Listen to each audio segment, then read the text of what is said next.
இனிய மகர ராசி மெய்யன்பர்களுக்கு அடியனின் பணிவான வணக்கங்கள். ஸ்ரீ குரு பகவானுடைய பெயர்ச்சி தங்களுக்கு எப்படி இருக்குது அப்படிங்கிறத சுருக்கமாக இதில் நம்ம பார்க்க வரோம். ஏன்னா ரொம்ப ஒரு சிரமமான இடத்துல வராரு, சிரமமாக இருக்குன்னா அதை பற்றி விரிவாக சொல்லி சில விஷயங்கள் பரிகாரங்கள் எல்லாமே சொல்லிட்டு இருக்க வரலாம். நல்லா இருக்குன்ற போது நம்ம சுருக்கமாகவே சொல்லிக்க வரலாம். என்ன ஒரு பெரிய விசேஷம் இருக்குது இந்த குரு பெயர்ச்சியில் அப்படிங்கிறது ரொம்ப முக்கியமாக தெரிஞ்சிக்க வேண்டிய ஒரு விஷயம். நம்ம வாழ்க்கையில் நம்ம எண்ணங்கள்லாம் நடக்கணும்னு நம்ம ஆசைப்படுவோம்.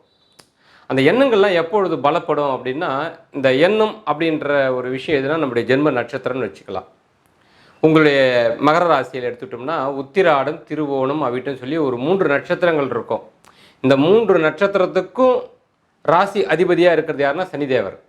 இந்த 3 நட்சத்திரத்துக்கும் அதிபதியாக இருக்கிறது வந்து பார்த்திங்கன்னா, உத்திராட நட்சத்திரத்துக்கு சூரிய பகவானும், திருவோண நட்சத்திரத்துக்கு சந்திர பகவானும், அவிட்ட நட்சத்திரத்துக்கு செவ்வாய் பகவானும் அதிபதி கிரகங்களாக இருக்க வருவாங்க இல்லைங்களா.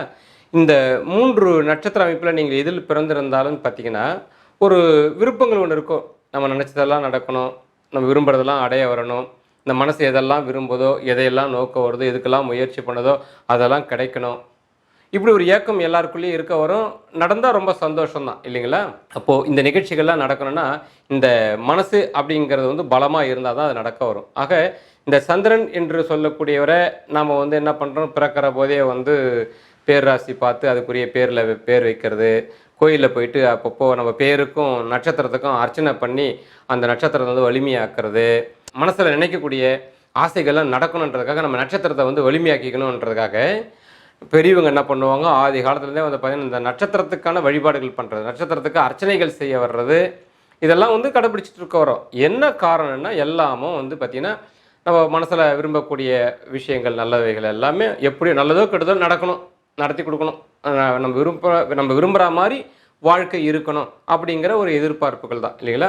அப்போது இந்த மனசு என்று சொல்லக்கூடியது யாருன்னா சந்திரன் தான். ஒவ்வொரு நட்சத்திரத்துலேயும் வந்து பார்த்திங்கன்னா சந்திரன் எப்போ உட்கார்றாரோ அந்த நேரத்தில் யார் பிறக்கிறாங்களோ அதுதான் அவங்களுடைய ராசி, அவங்களுடைய நட்சத்திரம், ஜென்ம நட்சத்திரம் இதுதான், ஜென்ம ராசி இதுதான் சொல்ல வருவாங்க. அப்போது இந்த சந்திரனுக்கு வலிமை தரக்கூடியவரே யாருன்னாக்கா, அது சந்திரன்னா மனசு.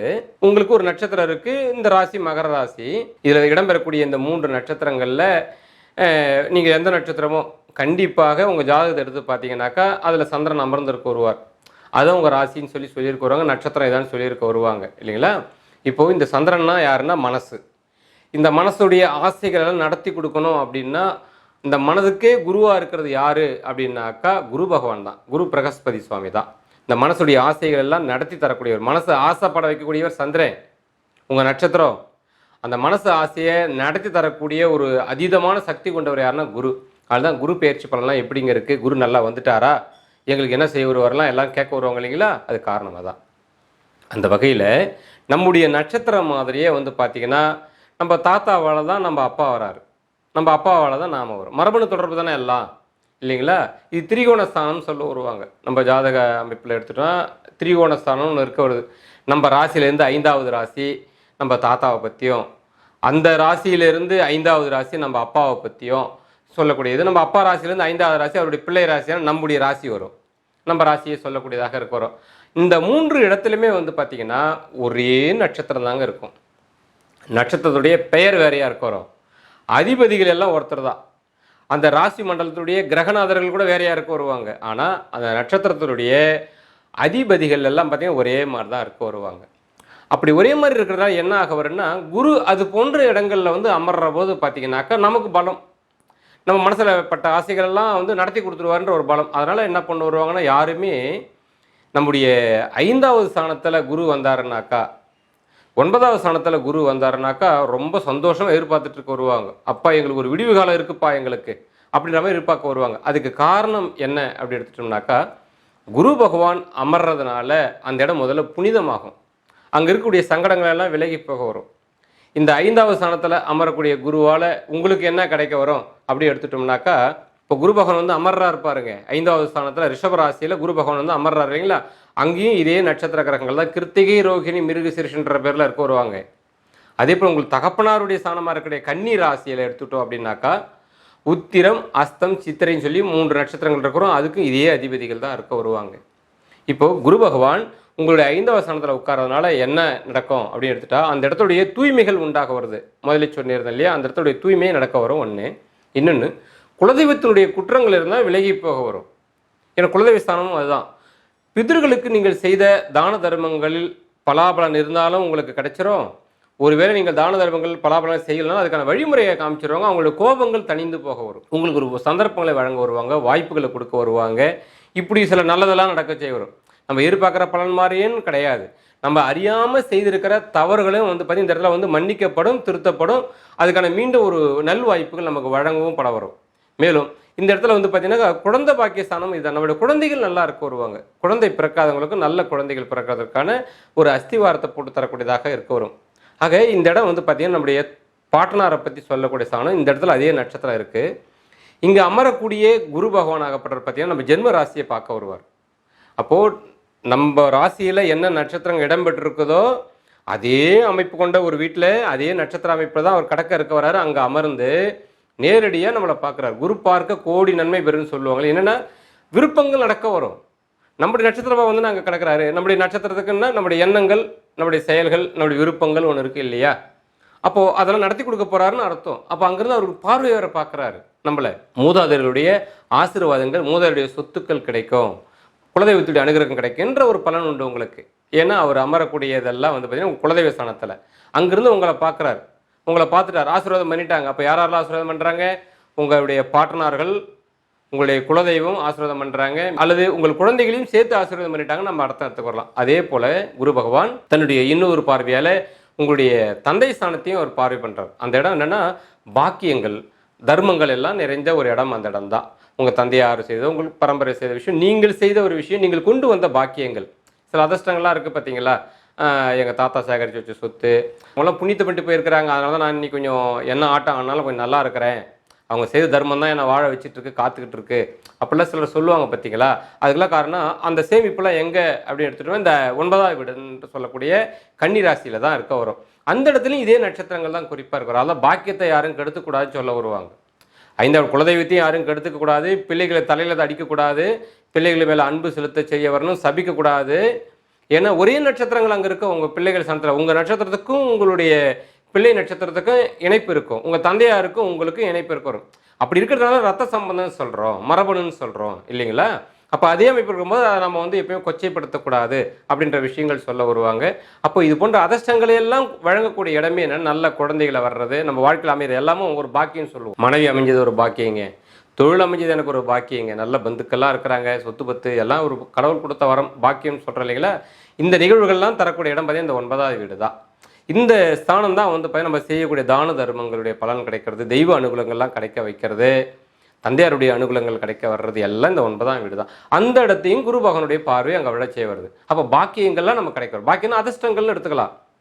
நம்மளால் முயற்சிகள் இல்லாமலே கிடைக்கக்கூடிய, இலகுவாக கிடைக்கக்கூடிய சில விஷயங்கள், சந்தர்ப்பங்கள் கூடி வந்து நிற்க வர்றது, சந்தர்ப்பங்கள் நம்மளை தேடி வர்றது, நம்ம தேடி தேடி அலைஞ்சு கிடைக்காத சில விஷயங்கள் எல்லாம் தானாக தேடி வந்து அமையிறது பேர் தான் அதிர்ஷ்டம்னு சொல்லுவாங்க இல்லை? அந்த அதிர்ஷ்டங்கள்லாம் கிடைக்கிறதெல்லாம் வந்து பார்த்தீங்கன்னாக்கா இந்த 9ஆவது வீடு தான். தெய்வ அனுகூலங்கள்லாம் கிடைக்கிறது, தெய்வத்தை வேண்டிக்கிட்ட விஷயங்கள்லாம் பிரார்த்தனைகள் நடக்க வர்றது, இதெல்லாம் இந்த 9ஆவது வீடு தான். அப்போ குரு பார்க்கிற போது அந்த ஸ்தானமாகப்படும், ஆசீர்வதிக்கப்படும், நமக்கு அதனுடைய பலாபலன்லாம் கிடைக்குன்னு சொல்லக்கூடிய விஷயந்தாங்க. அப்போது 5ல் அமரக்கூடிய குரு பகவான் உங்களையும் ஆசீர்வாதம் பண்ணுறாரு, உங்களுடைய பிள்ளைகளையும் ஆசீர்வாதம் பண்ணுறாரு, குலதெய்வத்துடைய பித்ருக்களுடைய அனுகிரகமும் கிடைக்க வைக்கிறாரு, உங்களுடைய தான தர்மத்துடைய பலாபலனும், உங்கள் முன்னோர்கள் செய்த தான தர்மத்துடைய பலாபலனையும் உங்களுக்கு வாங்கி கொடுக்குறாரு, தந்தையாரையும் ஆசீர்வாதம் பண்ணுறார், தந்தையாருடைய ஆசீர்வாதங்கள் உங்களுக்கும் கிடைக்க வைக்க வராரு. இப்படி சில நன்மைகளோட உங்கள் மனதில் இருக்கக்கூடிய ஆசைகள் எது என்ன ஒன்றா இருக்க வரலாம். குழந்தை பிறக்கணும், இல்லை கல்யாணம் ஆகணும், நல்லபடியாக தொழில் அமைய வரணும், இப்படி எதுவாக இருந்தாலும் நீங்கள் ஒரு திட்டம் போடுறீங்க, இல்லை ஒரு முயற்சி பண்ணுறீங்கன்னா அதெல்லாம் உங்களுக்கு லாபகரமாக அமைய வரும், எல்லாம் லாபமாக அமைய வரும். ஏன்னா லாபஸ்தானத்தையும் குரு பகவான் பார்வை பண்ணுறார், உங்களையும் பார்க்குறாரு, உங்களுடைய பாக்கியஸ்தானத்தையும் பார்வை பண்ணுறாரு, உங்கள் லாபத்தையும் பார்வை பண்ணுறாரு. அப்பா எண்ணம் போல் வாழ்க்கை, உங்கள் எண்ணங்கள் என்னவோ, உங்கள் முயற்சி என்னவோ, நீங்கள் என்ன விரும்புகிறீங்களோ அது உங்களுக்கு லாபகரமாக அமைய வரும் அப்படின்ற விஷயம். லாபம்னா நம்ம எதை சொல்ல வருவோம், நமக்கு சங்கடமான ஒன்று வந்துருச்சுன்னா நம்ம அதை லாபம்னு சொல்ல மாட்டோம். நம்ம விரும்புகிறத ஒன்று அடைஞ்சிட்டனாலே அது ஒரு நம்ம லாபமாக கருத வரும். வெறும் பணம் மட்டும் லாபம்னு கிடையாது, சொத்து, உறவுகள் எல்லாமே வந்து பார்த்திங்கன்னா தெய்வ அனுகூலங்கள் கிடைக்கிறது எல்லாமே வந்து பார்த்திங்கன்னா லாபங்கள் தான் இல்லைங்களா?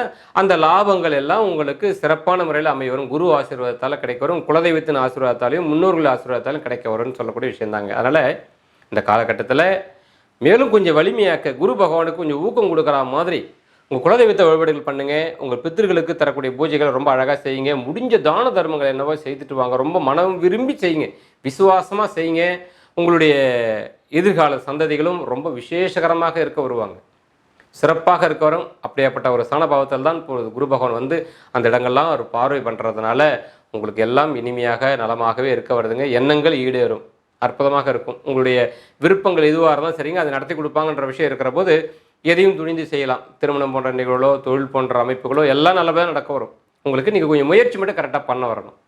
ஒருவேளை இங்கே சொல்லிக்க வர்றது விஷயம் என்னென்னா, பலன்கள் இரட்டிப்பான தன்மை எல்லாருக்கும் ஒரே பலன் கிடையாது. என் குலதெய்வத்தை நான் மதிக்கிறதில்ல, என் முன்னோர்களை நான் சட்டை பண்ணுறதே கிடையாது, எங்கள் அப்பாவையும் நான் மதிக்கிறது கிடையாது, எந்த தான தர்மத்து மேலே எனக்கு பிரியங்கடா அதெல்லாம் நான் செய்யவே மாட்டேன் அப்படின்றவங்களுக்கு வந்து பார்த்தீங்கன்னாக்கா குரு கெடுக்க மாட்டார். வந்திருக்கிற இடம் கெடுக்கக்கூடிய இடம் கிடையாது. அந்த இடத்துல அவர் பார்க்குறாரு இல்லையா, அங்கே தான் ஒன்றுமே இல்லையே, நீங்கள் எதுவும் சேகரித்து வச்சிடல, அதனால் ஒன்றுமே கிடைக்காமலும் போகலாம். அதையும் கொஞ்சம் பார்த்துக்குவாங்க. அதனால் ஒன்றும் பிரச்சனை இல்லை. கடந்த விஷயத்தில் ஒரு சில குற்றம் குறைகளால் சில விஷயங்கள் நீங்கள் செய்ய முடியாமல் ஒரு வேளை போயிருந்தால், எல்லாருக்கும் நான் சொல்ல, ஒரு சிலருக்கு நான் சொல்ல வரேங்க, போயிருந்தால் இப்போ அதை கொஞ்சம் தொடங்கிடுங்க. முன்னோர்களை கொஞ்சம் மதித்து செய்திருங்க. குலதெய்வம், தான தர்மங்கள் விரும்பி செய்ய வர்றது, பெற்றோர்கள்கிட்ட ஒரு ஆசீர்வாதங்கள் வாங்க வர்றது, இதெல்லாம் கொஞ்சம் அழகான முறையில் செய்திருங்க. நீங்கள் பிறர் மனதை சந்தோஷப்படுத்தக்கூடிய செயலை நீங்கள் செய்தீங்கன்னு சொன்னால், உங்கள் மனம் சந்தோஷப்படும்படியான செயல்களை இந்த குரு பகவான் நடத்தி கொடுக்க வருவார். இதான் விஷயம். அதுக்காக உங்களை ஏமாலியாக இருங்க, இருக்கிறதெல்லாம் அளந்து அள்ளி கொட்டிடுங்க அப்படின்னு சொல்ல வரல. சந்தர்ப்பங்கள் அமையிற போதாச்சும் அந்த நன்மைகள் நம்ம செய்துடணும். நம்ம குல பெரியவர்கள் காமிச்சு கொடுத்துட்டு போன குலதெய்வத்தை நம்ம வந்து அந்த மண்ணை மிதித்து அழகாக வழிபாடுகள் செய்துக்க வரணும். என்ன முறையான பூஜைகளோ அதை நம்ம கொடுத்துடணும். அதுபோல் நம்ம பித்திருக்கள் செய்ய வேண்டிய கடமைகள் என்னவோ நம்ம அழகாக செய்துடணும். இதெல்லாம் செய்தாலே போதுமானது. மன மகிழ்ச்சியான சம்பவங்கள் நடக்க செய்ய வருங்க. ஏன்னா நம்ம கடமை அங்கே இருக்க வருது. அப்போ தான் அந்த குரு பகவானுக்கு நீங்கள் ஊக்கம் கொடுத்தா மாதிரி உங்கள் முயற்சிகள் எல்லாம் வெற்றிகரமாக அமைய வரும். தேடி வந்து அமையும் அப்படிங்கிறது ஏற்கனவே இந்த பாக்கியங்களில் சேகரித்து வச்சுக்கிறவங்களுக்கு உங்களுடைய தகப்பனார், உங்கள் பாட்டனார்லாம் முறையாக அவங்கவுங்க தகப்பனாருக்கு பாட்டனாருக்கு முறையாக வந்து கொடுக்க வேண்டிய திதி தவிஷ கடமைகள் செய்கிறது, குலதெய்வ பூஜைகள் ஒழுங்காக செய்தது, தான தர்மங்கள்லாம் செய்து வச்சுருக்கிறாங்க. ஏதோ விரும்பிய ஒரு சின்ன சின்ன விஷயமாச்சும் தான தர்மங்கள்ங்கிறது அதெல்லாம் செய்து வச்சுருக்கிறாங்க அப்படின்னு சொன்னாக்கா, நீங்கள் முயற்சி பண்ணாமலே இந்த காலகட்டத்தில் எல்லாம் நன்மையாக நடக்க வரும். அப்படி உங்களுக்கு நன்மை நடக்கிற அறிகுறியே தெரியலைங்க என் வாழ்க்கையில் இப்போது அப்படின்ற மாதிரி நீங்கள் இருக்கிறீங்க அப்படின்னா, இல்லை இனி வரக்கூடிய காலகட்டத்தில் குரு ஒரு வருஷம் இருக்க போகிறார்.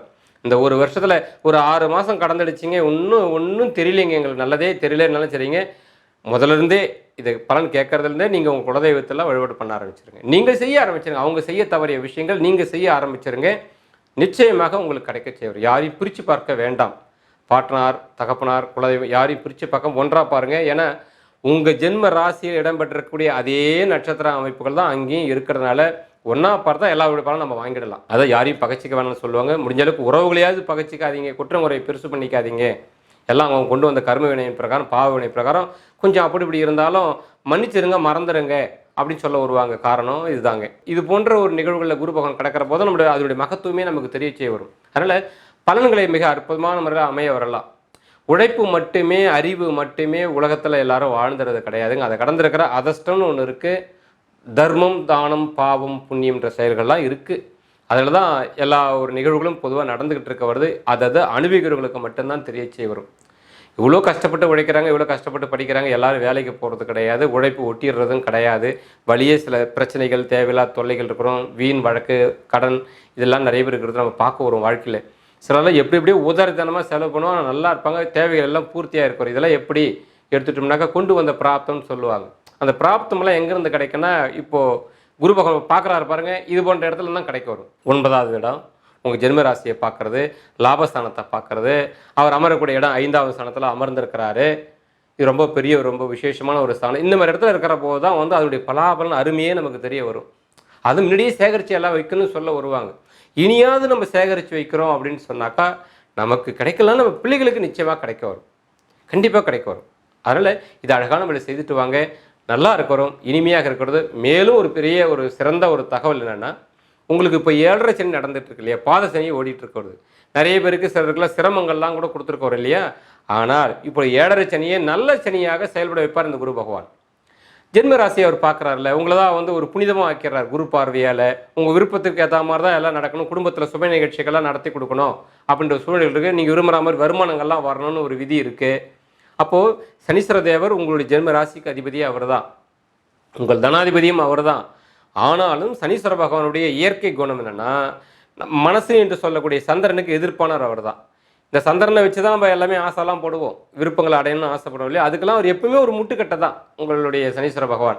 இப்போது அந்த சனீஸ்வர பகவானை வந்து அதுபோல் தடைகள்லாம் இருந்து அவரை அமைதிப்படுத்திட்டு உங்களுடைய மனசு ஆசைகளை நடத்துறதுக்காக குரு பகவானுடைய ஆசீர்வாதங்கள் உங்களுக்கு சிறப்பான முறையில் இருக்க வரும். ஆக ஏழரைச்சனுடைய தாக்குதல் குறைஞ்சி போக வரும் அப்படிங்கிற ஒரு நல்ல செய்தி உங்களுக்கு இருக்க வருதுங்க இந்த குரு பகவான் 5ல் இருக்கிறதுனால. அதனால் இதெல்லாம் நன்மையாக இருக்கிறன்னா இந்த ஓராண்டு இந்த குரு பகவான் அமர்ந்திருக்கக்கூடிய இந்த ஓராண்டு வந்து உங்களுக்கு ஒரு நல்ல முகூர்த்தம் மாதிரி உங்களுக்கு இது. இந்த முகூர்த்தம்னா ஒரு நல்ல நேரம் மாதிரி. நல்ல நேரம் பார்த்தா ஒரு கல்யாணம் வைப்போம், கிரகப்பிரவேசம் செய்ய வருவோம், ஒரு தொழில் தொடங்க வருவோம், இதெல்லாம் ஒரு முகூர்த்தம் பார்த்து செய்ய வருவோம் இல்லைங்களா? அந்த முகூர்த்த நேரன்றது என்னென்னா, நாம் பிறப்பு தன்மையில் ராசி லக்க நட்சத்திரத்துக்கு ஒரு நல்ல நேரம் இதுதான், நம்ம வெற்றி அடையக்கூடிய நேரம்னு அர்த்தம் இல்லைங்களா? இப்போ இந்த ஓராண்டுகளும் உங்களுக்கு ஒரு நல்ல முகூர்த்தம் மாதிரி தான்.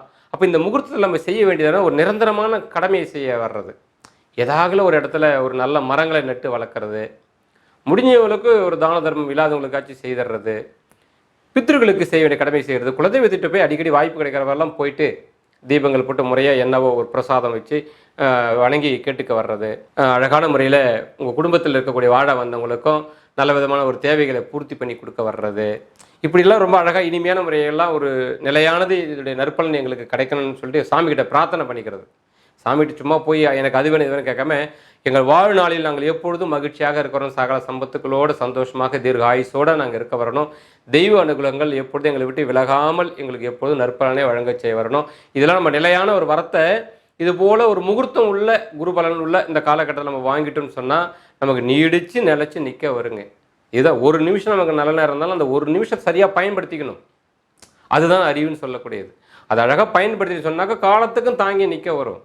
அதனால் இதெல்லாம் நீங்கள் கொஞ்சம் அழகாக பயன்படுத்தி வாங்க, நல்லா இருக்க வரும், அற்புதமாக இருக்க வரும். ஆக இப்போ வந்திருக்கக்கூடிய குரு பயிற்சி ஆகப்படுறது உங்களுக்கு ஒரு சாதகமான ஒரு விஷயம், அற்புதமான ஒரு விஷயம், சிறப்புகள் உண்டு, மேன்மை அடைவீங்க, நல்லா இருக்க வரும். கொஞ்சம் மெத்தன குணங்கள் இருக்க வரும், அதை மட்டும் கொஞ்சம் தூக்கி போட்டுடுங்க. கொஞ்சம் மனச்சோர்வுகள் இருக்க வரும், அதையும் கொஞ்சம் விலக்கிடுங்க. பழசை மறந்துடுங்க. புதுசாக ஒரு பிறவி எடுத்ததாக நினச்சிக்கிட்டு புதிய முயற்சிகள்லாம் செய்ய வாங்க, எல்லாம் நல்லா இருக்க வரும். இந்த காலகட்டத்தில் கல்யாணம் பண்ணலாமா, குடும்பத்துக்கு சுபநிதி செய்ய வரலாமா, வீடு வாங்கலாமா, வாகனங்கள் வாங்கலாமா, தொழில் செய்யலாமா, எல்லாம் செய்யலாம். எல்லாம் லாபகரமாகவே உங்களுக்கு அமைய வரும், லாபகரமாகவே உங்களுக்கு அமைய வரும், நன்மையாகவே உங்களுக்கு அமைய வரும். சிறப்புகள் உண்டு, சிறப்புகள் உண்டு. கடன்படாமல் கொஞ்சம் பார்த்துக்குவாங்க. கடன் வாங்கணும், கடன் வாங்கணுன்ற எண்ணத்தில் இருக்கீங்கன்னா குரு பகவான் உங்களுடைய ஜென்ம ராசியை பார்த்து ஆசீர்வாதம் பண்ணிட்டார் இல்லைங்களா? அந்த கடனையும் அவர் ஆசீர்வாதம் பண்ணிவிட்டு போயிடுவார். நீங்கள் ஏதோ ஒரு மனசோர்வு மனசோகம் நடந்து போன நிகழ்ச்சியை பற்றியே நினச்சிட்டே இருக்கீங்கன்னு வச்சிங்களேன், அந்த மனசோகத்தை அவர் என்ன பண்ணுவார், ஆசீர்வாதம் பண்ணிட்டு போயிடுவார். அவர் பார்க்குற இடம் தொலைங்குங்க. இப்போ உங்கள் மனசை பார்க்குறாரு, மனசுன்றது உங்கள் ராசி, அந்த இடத்த பார்க்குறாரு. உங்கள் மனசில் என்ன இருக்குது, நல்ல பிரார்த்தனைக்கு நாங்கள் நல்லா இருக்கணும், நல்லா இருக்கணும், கோடீஸ்வரன் ஆகணும், வல்லமையாக இருக்கணும், எல்லாமே நல்லதாக நடக்க வரணும்னு சொல்லி இதையே நீங்கள் சதா நினச்சிட்டே இருக்கீங்க அப்படின்னு சொன்னாக்கா அதை ஆசீர்வாதம் பண்ணிடுவார். அப்படியே நடந்துடும். சோகத்தையே நினச்சிட்டு, வேதனையே நினச்சிட்டு, வெறுப்பையே நினச்சிக்கிட்டு, கடன் வாங்கணும்னு நினச்சிக்கிட்டு, என்ன ஆகுமோ ஏதாகும் பயந்துக்கிட்டு இப்படியே நீங்கள் இருக்கிறீங்கன்னா அதை ஆசீர்வாதம் பண்ணி அது பெருகி போக வரும். குற்றங்கள் உங்களால் தான் வர பார்க்க வரும் இந்த காலகட்டத்தில், துன்பங்கள் ஏதாவது வருதுன்னா. அதனால் நல்லா புரிஞ்சுக்க வரணும். குருங்கிறது தன்னால் செயல்படுறது கிடையாது, நாம் அதை செயல்பட வைக்கணும், மனசால் செயல்பட வைக்கக்கூடியது. அதனால் இதெல்லாம் கொஞ்சம் அழகாக புரிஞ்சுக்கிட்டு செயல்பட்டுக்குவாங்க. மனசில் எப்பொழுதும் சந்தோஷமான நினைவுகளை வச்சுக்குவாங்க, சிறப்பான முறையில் பராமரிச்சுக்குவாங்க. எல்லாம் சிறப்பாக இருக்க வரும், விசேஷகரமாக இருக்க வரும். மேலும் எல்லா வல்ல எம்பெருமான் தங்களுக்கு சகல நலன்களும் சகல வளங்களும் வழங்க பிரார்த்தனை செய்து இந்த உரையை பூர்த்தி செய்கிறேன். நன்றி, வணக்கம்.